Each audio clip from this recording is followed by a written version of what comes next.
नमस्कार. श्री महालक्ष्मी व्रताची कथा. गुरुवारची कहाणी. श्री लक्ष्मीची कृपा आपल्यावर व्हावी, तिने आपल्या घरात वास करावा, पैसा, शांती, समाधान घरात नांदावे म्हणून श्री महालक्ष्मीचे व्रत करतात. हे व्रत केल्याने मनातल्या सर्व इच्छा पूर्ण होतात.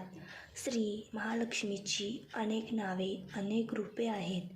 पार्वती, सिंधुकन्या, महालक्ष्मी, लक्ष्मी, राजलक्ष्मी, गृहलक्ष्मी, सावित्री, राधिका, राजेश्वरी, चंद्रा, गिरिजा, पद्मा, मालती, सुशीला अशा विविध नावांनी श्री महालक्ष्मी ओळखली जाते. अशा या सर्वांभूती असलेल्या श्री महालक्ष्मीची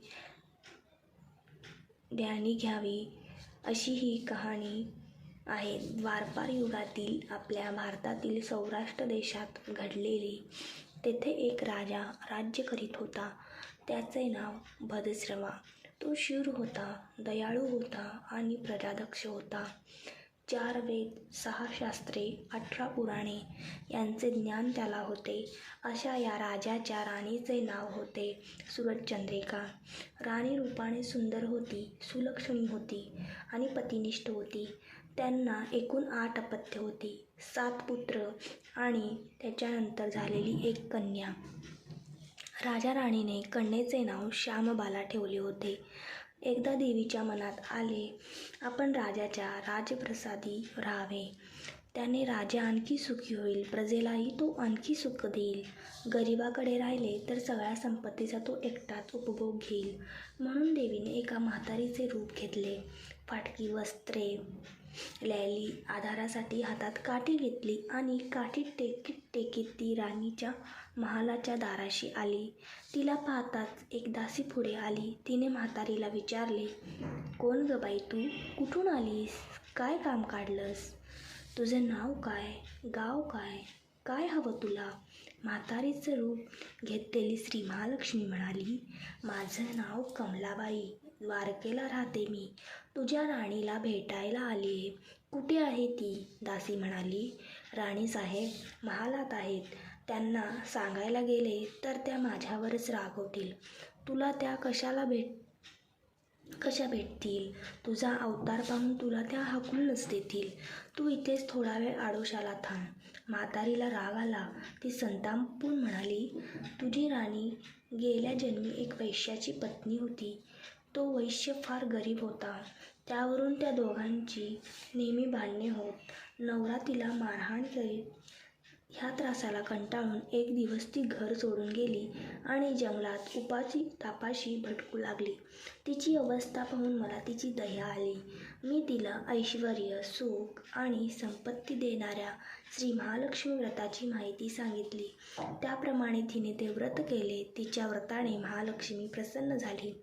तिचे दारिद्र्य संपले. तिचे घर संपत्ती समृद्धीने भरले. तिच्या जीवनात आनंद भरला. लक्ष्मी व्रत केल्यामुळे मृत्यूनंतर ते दोघे पती-पत्नी लक्ष्मी लोकात वैभवात राहिली. या जन्मी त्यांचा जन्म राजकुळात झाला आहे. देवीच्या कृपेने ती आता राणीपदावर बसली आहे. पण लक्ष्मीव्रताचा तिला आता विसर पडला आहे. त्याचीच आठवण करून देण्यासाठी मी इथे आली आहे. म्हातारीचे बोलणे ऐकून दासीच्या मनात जिज्ञासा निर्माण झाली. म्हातारीला पाणी दिले, नमस्कार केला आणि म्हणाली, मला सांगाल ते व्रत मी करीन. ते नेमाने उठणार नाही, मातणार नाही, घेतला वसा टाकणार नाही. म्हातारीने दासीला लक्ष्मीव्रताची माहिती सांगितली. मग ती उठली व काठी टेकीत निघणार. तेवढ्यात राणी तरातरा महालातून बाहेर आली. फाटक्या वस्त्रातील म्हातारीला पाहताच ती संतापली आणि उर्मटपणे म्हणाली, कोण ग तू थेरडे? इथे कशाला आलीस? जा इथून. तिने पुढे होऊन म्हातारीला घालवून दिले. ती म्हातारी म्हणजे प्रत्यक्ष महालक्ष्मीच होती. हे राणीला कळले नाही. राणीचा तो उर्मटपणा पाहून महालक्ष्मीने तिथेच न थांबता स्वस्थानी जाण्याचे ठरवले. राणीचा महाल सोडून म्हातारी निघणार तोच एक मुलगी लगबगीने बाहेर आली. ती मुलगी होती राजकन्या श्यामबाला. तिने येऊन म्हातारीला नमस्कार केला आणि कळवळून म्हणाली, आजी रागावू नका, माझी आई चुकली, तिच्यासाठी मला क्षमा करा, मी तुमच्या पाया पडते. राजकन्येचे ते बोलणे ऐकून श्री महालक्ष्मीला तिची दया आली. तिने श्यामबालाला लक्ष्मीव्रताची माहिती सांगितली. तो दिवस मार्गशीर्ष महिन्यातला पहिला गुरुवार होता. पुढे त्या दासीने लक्ष्मीव्रत केले. तिची स्थिती सुधारली. दासी पण सोडून ती सुखाने संसार करू लागली. राजकन्या श्यामबालानेही भक्तिभावाने सांगितल्याप्रमाणे महालक्ष्मी व्रत केले. सगळे नेम धर्म पाळून दर गुरुवारी तिने हे व्रत केले. शेवटच्या गुरुवारी उद्यापन केले. लवकरच श्यामबालाचा विवाह मालाधर नावाच्या राजपुत्राशी झाला. तिला राजवैभव मिळाले. लक्ष्मीव्रताच्या प्रभावाने तिचा संसार सुख समाधान चालू लागला. पण इकडे भद्रवा व राणी चंद्रिका यांना हळूहळू वाईट दिवस दिसायला लागले.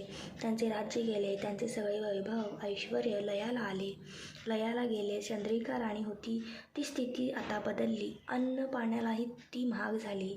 भद्रवाला फार वाईट वाटे, पण तो तरी काय करणार. एक एक दिवस चिंतेने उगवत होता तसाच मावळत होता. एक दिवस भद्रवाला वाटले मुलीकडे जावे, तिला पाहावे आणि 4-8 दिवस तिच्याकडे राहावे. त्याप्रमाणे तो जावयाच्या राज्यात आला. चालून चालून तो खूप दमला होता, म्हणून थोडा वेळ विश्रांती घेण्यासाठी तो एका नदीच्या काठी बसला. राणीची दासी नदीवर येत होती. तिने भद्रवाला ओळखले. दासी धावत महालात गेली. राजाला बातमी सांगितली. श्यामबालालाही ते समजले. श्यामबाला आणि मालाधराने रथ पाठवून भद्रवाला मोठ्या मानसन्मानाने राजवाड्यात आणले आणि त्याचा आदर सत्कार केला. काही दिवस जावयाचा आणि मुलीचा पाहुणचार घेत भद्रवा राजवाड्यात राहिला. आता परत जायचे विचार त्याच्या मनात घोळू लागले. जावयाला त्याने तसे सांगितले. जावयाने संमती दिली. भद्रवा परत जायला निघाला तेव्हा श्यामबालाने एक हंडा भरून धन पित्याला दिले. तो हंडा घेऊन भद्रवा घरी आला. मुलीने धनाने भरलेला हंडा दिला आहे हा ऐकून सुरचंद्रिकेला आनंद गगनात मावेना. घाईघाईने तिने हंड्यावरचे झाकण काढले. आत पाहते तर काय, हंड्यात धन नव्हतेच, तो फक्त कोळसे. महालक्ष्मीच्या अवकृपेने हंड्यातल्या धनाचे कोळसे झाले होते. चंद्रिकेने कपाळावर हात मारून घेतला. भद्रवा हा चमत्कार पाहून चकित झाला होता. दुःखाचे दिवस संपत नव्हते. दारिद्र्याचे भोग सुटत नव्हते. सुरचंद्रिकाला एक एक दिवस काढताना जीव मेटाकुटीला येत होता. एक दिवस सुरचंद्रिकेच्या मनातही लेकीला भेटायची इच्छा निर्माण झाली. त्याप्रमाणे ती लेकीच्या घरी जाण्यासाठी निघाली. तो दिवस मार्गशीर्ष महिन्यातील शेवटचा गुरुवार होता.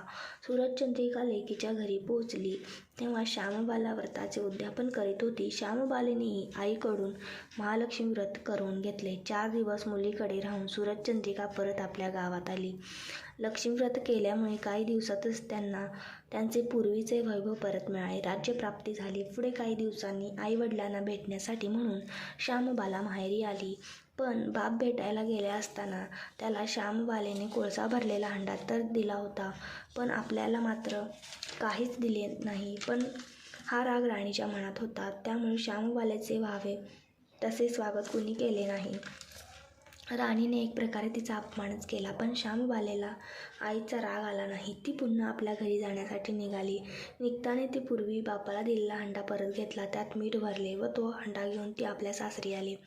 स्वगृही आल्यावर मालाधराने श्यामबालेला विचारले, माहेरहून काय आणलंस? श्यामबालेने बरोबर आणलेल्या हंड्याकडे बोट दाखवले. मालाधराने झाकण काढून आत पाहिले तर हंड्यात मिठाचे खडे. मालाधराने चकित होत पत्नीला विचारले, हे काय? या मिठाचा काय उपयोग? श्यामबाला म्हणाली, थोडं थांबा म्हणजे कळलंच. त्या दिवशी श्यामबालाने कुठल्याच पदार्थात मीठ घातले नाही. सगळेच पदार्थ अळणी. मालाधर जेवायला बसल्यावर तिने त्याला सगळे पदार्थ वाढले. सगळे जेवण त्याला अळणी लागले. पण श्यामबालाने पानात थोडे मीठ वाढले. अन्न पदार्थात ते मिसळताच बेचव अन्नाला चव आली. हा मिठाचा उपयोग. श्यामबाला पतीला म्हणाली. मालाधरलाही तिचे म्हणणे पटले.